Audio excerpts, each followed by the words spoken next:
Well, a former delivery driver claims that he was taken off the schedule at an Ontario Domino's, all because he wanted to be paid minimum wage. Now he says Domino's should pay up for years where he says he was underpaid. Farah Morale has this exclusive story. 2 weeks ago, Juan Jose Lira Cervantes hung up his Domino's uniform for good after more than 4 years delivering pizza. When I started, I think it was about $6.50.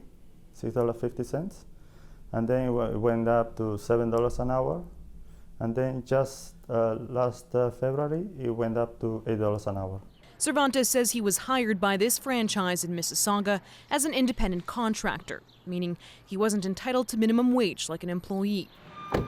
He drove his own car for deliveries and wasn't guaranteed set hours. When Ontario's minimum wage went up to $14 an hour, Cervantes says he began researching and believed he was doing the work of an employee, not a contractor. So I approached him and I told him, okay, well, the minimum wage has increased and,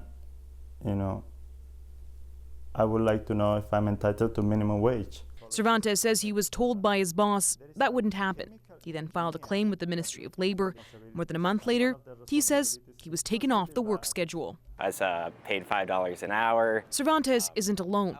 Kyle Novak quit his job at a Domino's franchise in Guelph after a week.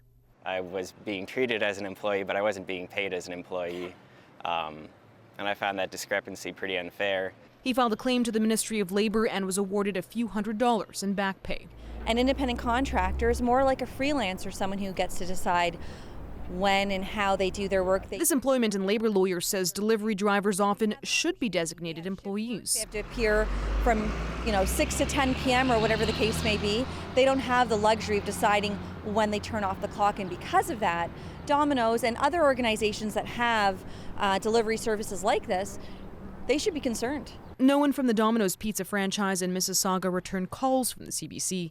Domino's Pizza Canada told CBC Toronto it is investigating the allegations. It says it does audit franchises, but at the end of the day, it would be a 24/7 job to monitor every contract. As far as Domino's Pizza Canada, our corporate policy, we encourage the franchisees to hire drivers as employees, but again, it's completely at their discretion.